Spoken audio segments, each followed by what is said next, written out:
ಶುಚಿರ್ಭೂತವಾಗಿ ದಿನನಿತ್ಯವೂ ಗೌರಿ ಪೂಜೆಯನ್ನು ಅನ್ನ ಸಂತರ್ಪಣೆಯನ್ನು ಗುರು ಹಿರಿಯರ ಸೇವೆಯನ್ನು ಸದಾ ಮಾಡುತ್ತಾ ಬಂದಿರುವೆನು. ಕಣ್ಣಿಯ ಜನಕ ಇದೇ ನನ್ನ ದಿನನಿತ್ಯದ ಕಾಯಕ. ಅಹೋ ಮಗಳೇ ರೇಣುಕಾ, ಈ ಚಿಕ್ಕ ವಯಸ್ಸಿನಲ್ಲಿ ಇಷ್ಟು ಬುದ್ಧಿಶಾಲಿಯಾಗಿರುವುದನ್ನು ಕಂಡು ಎಲ್ಲ ಮನಸ್ಸು ಬಹು ಸಂತೋಷವಾಯಿತು. ನಿನ್ನ ಸದ್ಗುಣವನ್ನು ಮೆಚ್ಚಿದೆ.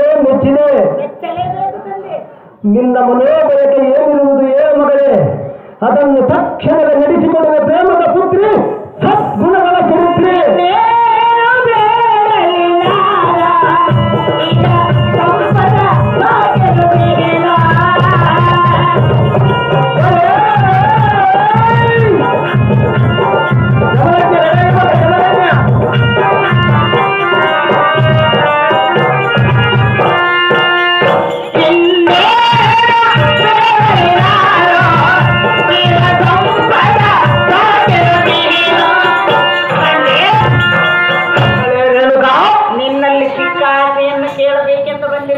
ಅದೇನು ಆಸೆ ಮಗಳೇ?